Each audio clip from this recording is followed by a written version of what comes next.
Ada sebuah kisah yang diceritakan oleh seorang gadis bernama Hanifa. Jadi dia ini berusia 24 tahun, sekarang tinggal di Sidoarjo, Jawa Timur bersama bapak dan ibunya. Cerita ini terjadi pada tahun 2011 yang lalu. Jadi pada waktu itu Sinifa ini masih SMP. Karena liburan sekolah, dia ini diajak oleh bapak ibunya untuk berkunjung ke rumah kakeknya. Rumah kakeknya ini berada di sebuah dusun yang cukup terpencil, berada di lereng Gunung Arjuno. Nah, ketika setelah berangkat dan menempuh perjalanan, Nifa dan orang tuanya ini sampai di rumah kakeknya sudah menjelang maghrib. Jadi karena perjalanan menuju ke kampung ini jalanannya itu cukup terjal, jadi cukup memakan waktu dan tenaga. Setelah sampai di sana, kakek Hanifa yang bernama Mbah Soleh dan neneknya ini bernama Bu Lasmi, mereka ini disambut dengan sangat senang sekali karena selain Hanifa ini merupakan cucu satu-satunya, dan ternyata ibunya Hanifa ini merupakan anak tunggal. Dan mereka ini cukup jarang sekali untuk pulang kampung dengan kesibukan pekerjaannya di Sidoarjo. Nah, setelah sampai, neneknya ini langsung memasakkan masakan kesukaan dari anak dan cucunya ini. Bahkan waktu itu di malam hari, Mbah Soleh menuju ke sebuah kandang ayam di belakang rumahnya. Beliau ini sampai menyembelih satu ekor ayam untuk dimasak dan dimakan bersama anak, menantu dan cucunya ini. Nah, di malam itu akhirnya Nifa ini bersama kakek neneknya serta orang tuanya ini mereka mengobrol, menceritakan tentang keseharian dan kegiatannya masing-masing. Suasana di desa itu ketika malam hari memang sangat sepi sekali, karena selain penduduknya ini jarang, apalagi anak-anak muda di tempat itu sudah kebiasaan dari dulu mereka ini semuanya merantau. Karena pekerjaan di tempat itu hanya fokus di pertanian, termasuk kegiatan sehari-hari dari Mbah Soleh dan Bu Lasmi ini, beliau ini bertani. Nah, sekitar jam 10 malam, si Nifa ini diajak oleh ibunya tidur, sedangkan bapaknya tidur di ruangan tengah. Nah, sekitar tengah malam, si Nifa ini tiba-tiba terbangun karena dia mendengar dari luar kamarnya ada suara rintian. Suara itu seperti dari seorang perempuan yang sedang kesakitan. Jadi dia ini merintih dengan suara lirih. Nah, Nifa sebenarnya tidak takut pada waktu itu karena dia ini justru penasaran. Akhirnya dia ini bermaksud membangunkan ibunya. Tapi ketika si Nifa baru saja ingin membangunkan ibunya, tiba-tiba suara itu menghilang. Nah, si Nifa akhirnya kembali melanjutkan tidur. Sekitar jam 4 pagi sebelum subuh, si Nifa ini dibangunkan oleh neneknya karena dia akan diajak oleh kakeknya atau Mbah Soleh sholat berjamaah di sebuah musola yang tempatnya ini tak jauh dari rumah Mbah Soleh ini. Nifa akhirnya bangun, dia menuju ke kamar mandi untuk mengambil air wudhu. Di sana dia melihat kalau Mbah Soleh ini sudah menyalakan api di dapur, sebuah dapur tradisional berasal dari tanah liat, dan di sana bahan bakarnya kayu. Sedangkan bapak si Nifa ini sudah menyeruput secangkir kopi. Di sana juga dia melihat kalau bapaknya dan kakeknya ini mengobrol, sedangkan neneknya ini melanjutkan untuk masak.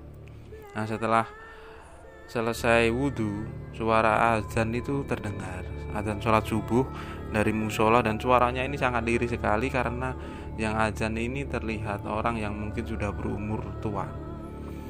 Kemudian Hanifa dan Mbah Soleh menuju ke musola itu.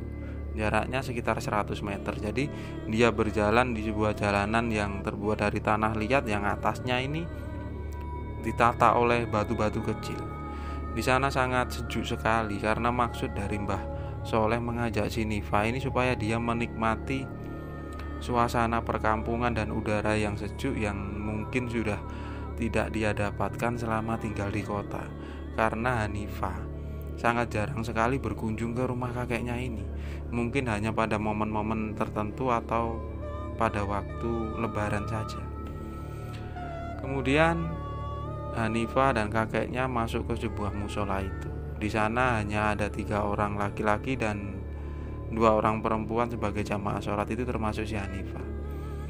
Setelah selesai sholat, ternyata Mbah Soleh ini memiliki sebuah kegiatan rutin. Jadi setiap selesai sholat subuh, beliau selalu membersihkan musola itu, termasuk menyapu terasnya dan halaman, serta membersihkan tempat area wudhu. Dan itu memang sudah dilakukan sejak dulu. Di musola yang memang berumur sangat tua dan sederhana, karena memang itu sebuah tempat ibadah satu-satunya di dusun itu. Nah, Hanifah ini hanya duduk di teras itu sambil menunggu Mbah Soleh menyelesaikan semua kegiatannya. Pada waktu itu jam 5 lebih, jadi sebenarnya di kampung itu sudah mulai terang, walaupun matahari ini belum muncul, tapi sudah cukup terang. Kemudian mereka bermaksud untuk pulang. Jadi dari musola itu menuju ke rumah Pak Soleh, mereka melewati beberapa rumah, dan rumah itu semuanya masih, pintunya ini masih tertutup. Mereka tidak menemui siapapun yang keluar rumah. Nah, tiba-tiba ketika mereka ini berjalan dengan pelan sambil menikmati suasana sejuk di desa itu, Hanifah melihat ada sosok perempuan seperti menyeberang dari arah selatan, yang di selatan itu ada sungai kecil dan beberapa rerimbunan pohon. Kemudian sosok itu berjalan lurus menuju ke sebuah rumah kosong tepat di sebelum rumahnya si Pak Soleh ini.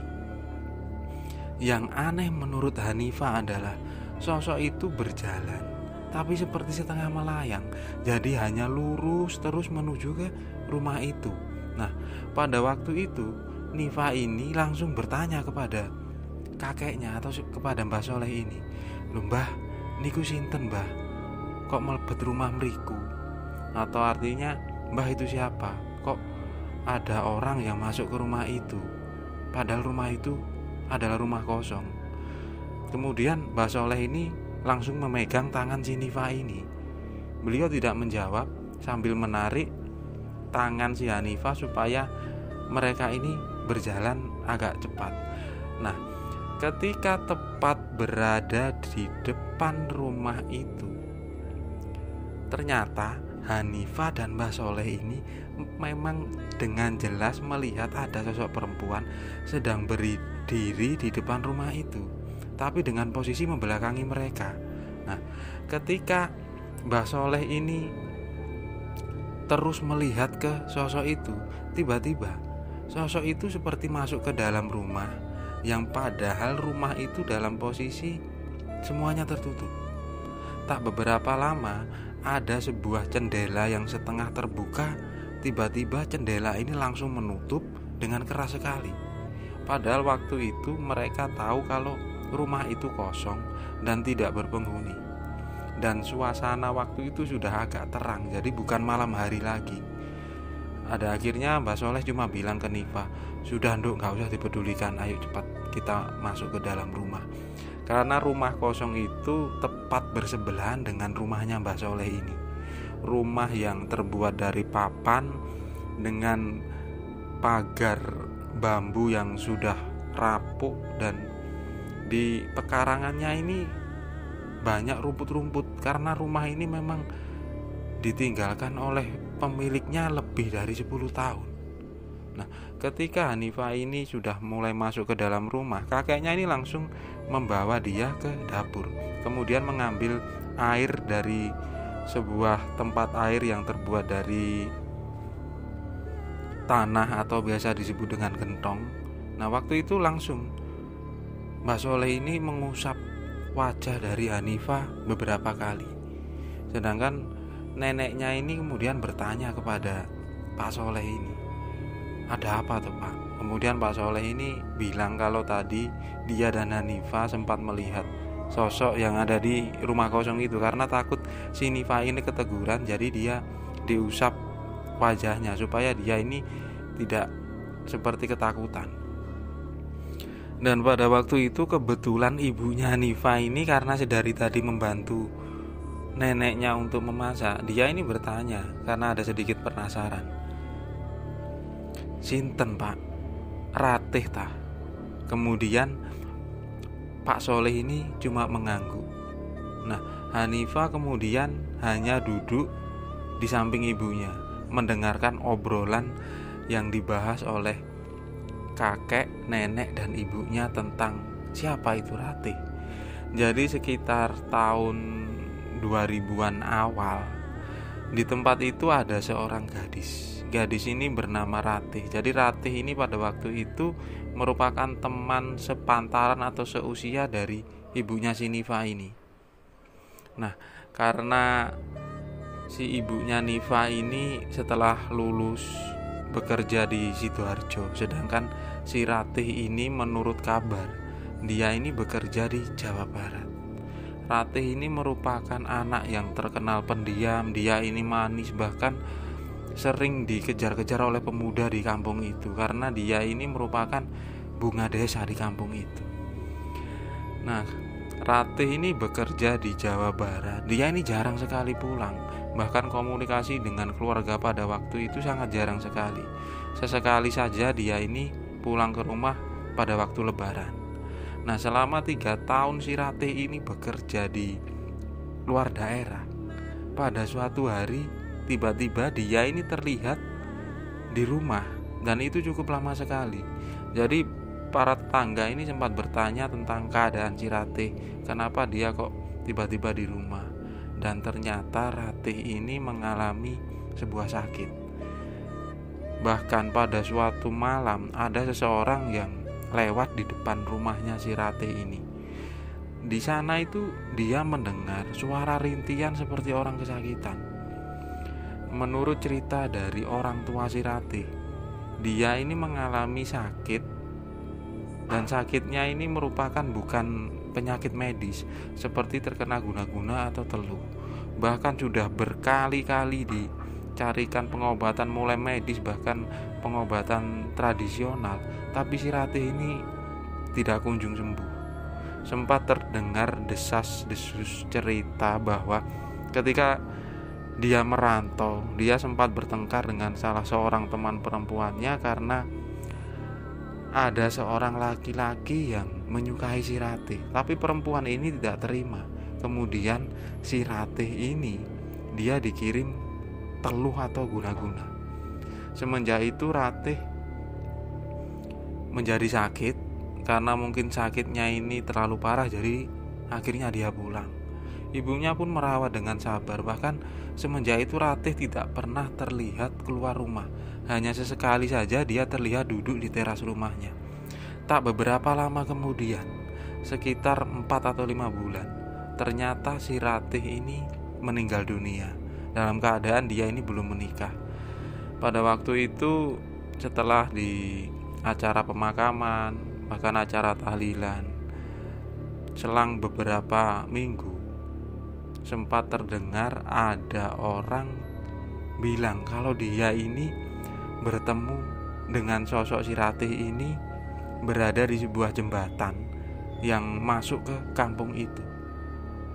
Jadi sosok si Ratih ini terkenal, atau sosok yang menyerupai si Ratih ini sering muncul di kampung itu. Ada sebuah kisah dari seorang ibu-ibu. Jadi waktu itu di malam hari, dia menggendong anaknya yang mungkin baru berusia 6 tahun. Karena baru pulang dari salah seorang kerabatnya, dia berjalan kaki. Nah, waktu itu si anaknya ini bilang kalau kepada ibunya kalau di belakangnya ini ada Mbak Ratih. Jadi anak itu bilang kalau Bu, itu ada Mbak Ratih di belakang. Karena memang anak kecil ini kenal dengan si Ratih itu. Nah, mendengar kata-kata itu, ibunya ini langsung dia mempercepat jalannya karena dia tahu kalau anaknya ini tidak mungkin berbohong.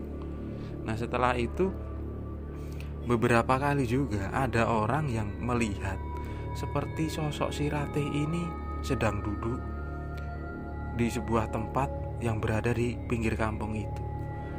Dan mungkin karena waktu itu si Nifa ini secara tidak sengaja dia ini melihat sosok hantu yang menyerupai dari almarhum Ratih ini pada waktu bukan di malam hari, atau mungkin bisa dikatakan kalau hantu ini kesiangan.